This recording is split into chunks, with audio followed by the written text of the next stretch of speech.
Disabilitas Channel.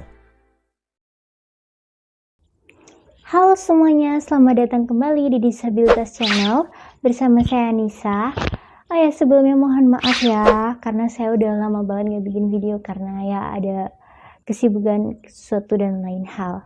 Oke, kali ini pembahasan kita hari ini adalah ponsel bicara bagi disabilitas netra.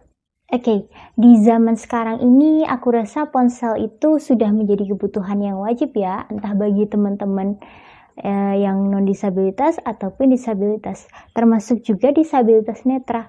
Menurut kalian, disabilitas netra itu bisa menggunakan ponsel atau tidak sih? Jawabannya bisa teman-teman. Disabilitas netra bisa menggunakan ponsel dengan bantuan screen reader. Screen reader adalah pembaca layar. Jadi screen reader itu akan membacakan setiap program yang ada di ponsel kita dan itu dikonversi dalam bentuk audio teman-teman. Kalau teman-teman penasaran dengan suaranya, kurang lebih contohnya seperti ini. Talkback aktif. Peluncur sistem. Di video. Setelan. 10 belum dibaca dari alat. Cuaca. Iya, seperti itu. Jadi si pembaca layar itu atau screen reader itu akan membacakan semua program yang ada di ponsel kita. Dari mulai pesan, notifikasi, pokoknya semua deh program yang ada di ponsel kita. Oke, sebelum aku lanjut ke pembahasan berikutnya, jangan lupa like, komen, dan subscribe ya buat teman-teman yang menyukai konten-konten seperti ini. Sejak kapan sih screen reader itu bisa diakses oleh teman-teman tunanetra atau ponsel bicara bisa diakses oleh teman-teman tunanetra? Yaitu sejak adanya ponsel Symbian. Seingat aku sih itu semenjak adanya Nokia seri 6600 ya, itu seingat aku sih yang pertama itu ponsel Symbian yang 6600 itu udah mulai bisa diakses oleh tunanetra. Itu sekitar tahun 2006 ya. Kalau untuk screen readernya sendiri itu menggunakan Eloquence dengan bahasa Inggris. Nah, pada zaman dulu itu teman-teman tunanetra belum bisa tuh mengakses pesan dengan menggunakan bahasa Indonesia. Jadi menggunakan Eloquence dengan bahasa Inggris. Kalau teman-teman mau tahu contoh suaranya kayak gini. Ini adalah kanto suara Eloquence. Iya, kayak gitu ya.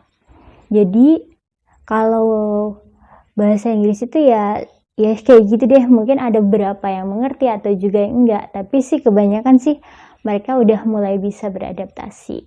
Kemudian mulai berkembang. Setelah seri itu, mulai banyak ponsel-ponsel Nokia lain yang menggunakan OS Symbian teman-teman. Seperti 7610, seri N, seri E, dan sebagainya. Beberapa tahun kemudian, Symbian itu mulai berkembang. Nah, kemudian mulai bisa diakses bahasa Indonesia itu menggunakan Talks Damayanti. Nah, untuk Talks Damayanti sendiri, ini contoh suaranya. Catatan. Kembali tombol. Ketuk 2 kali untuk mengetik. Ini adalah contoh suara dalam bahasa Indonesia. Kotak edit. Nah, kayak gini. Nah, jadi teman-teman disabilitas netra sudah bisa mengakses program ponselnya dengan bahasa Indonesia gitu. Jadi bagi yang mungkin kurang paham dengan bahasa Inggris itu bisa mengakses itu dengan bahasa Indonesia gitu. Jadi cukup membantu sekali ya dengan adanya program bahasa Indonesia itu.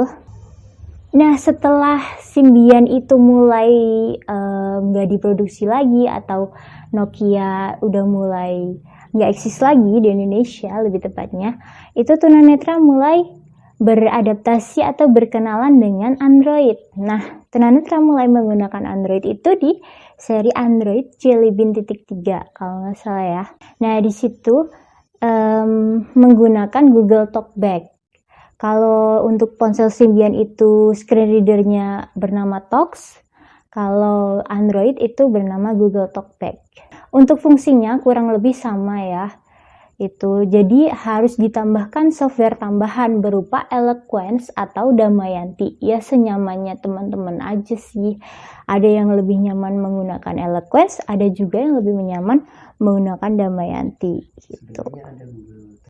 Sebenarnya ada juga Google Text to Speech ya, cuman karena zaman dulu itu Google TTS itu suaranya agak kurang bisa dimengerti dan lebih lambat speech-nya daripada si Eloquence atau Damayanti itu. Maksudnya cara membacakannya ya. Mungkin kalau kalian mau tahu contoh suaranya yang ini nih. Ini adalah contoh suara untuk bahasa Indonesia. Iya, kurang lebih mirip sama Google Maps yang biasa kalian temuin itu. Ya, 11-12 kayak gitu.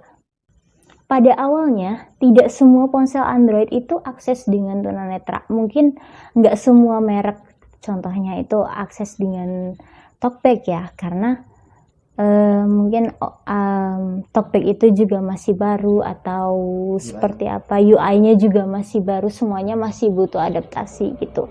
Jadi beberapa ponsel tertentu itu kurang aksesibel dengan TalkBack. Mungkin kalau yang pengalaman aku sih yang paling aksesibel waktu awal-awal itu ya Samsung, atau untuk Oppo, Vivo, dan merek-merek lain itu belum terlalu aksesibel ya. Tapi untuk makin kesini alhamdulillah ya semuanya udah mulai bagus. Untuk semua brand-brand udah mulai aksesibel buat tunanetra. Tidak hanya ponsel Android nih yang bisa diakses oleh teman-teman tunanetra, iOS juga bisa diakses oleh teman-teman tunanetra. Nah, untuk iOS sendiri itu mulai bisa digunakan teman-teman tunanetra itu mulai dari iPhone 3GS, itu sekitar iOS 5 kalau nggak salah ya, karena aku sendiri juga bukan user iPhone, itu juga aku tanya dari teman-teman gitu. Mungkin kalau ada yang lebih tahu bisa ditulis di kolom komentar tentang iOS. Nah, untuk iOS sendiri itu menurut informasi yang saya dapat itu lebih aksesibel dengan tunanetra. Untuk voice-nya ya kurang lebih sama, itu menggunakan voice over ya. Ya hampir mirip seperti TalkBack, cuman itu programnya dari iOS itu sendiri gitu. Cuman mungkin karena iPhone itu harganya mahal, jadi mungkin teman-teman ada yang pakai iPhone yang seri lama, seri baru, ya tergantung sesuai budget masing-masing lah gitu. Untuk iPhone itu dari seri iPhone 3 sampai iPhone 13 sayang sekarang ya, iPhone 13 itu udah aksesibel buat tunanetra. Bahkan katanya lebih akses dari ponsel Android gitu. Tapi ya sesuai dengan kenyamanan masing-masing dan sesuai selera masing-masing aja gitu. Mungkin buat teman-teman yang penasaran kayak apa sih suaranya TalkBack di ponsel kalian, itu bisa nggak sih dinyalain TalkBack? Bisa banget. Dengan cara itu tekan tombol volume up dan volume down, itu TalkBack bakal nyala. Nah, cara mengoperasikannya itu di swipe ya, sampai tulisan-tulisannya itu, terus diketuk 2 kali. Untuk selebihnya bisa diekspor sendiri. Kalau mungkin teman-teman merasa kesulitan, kalau mau matiin tinggal di tekan volume up and down lagi gitu. Oke teman-teman, aku rasa cukup sekian dulu videonya ya. Jika dirasa informasi ini bisa membantu teman-teman, silahkan ditekan tombol subscribe-nya ya.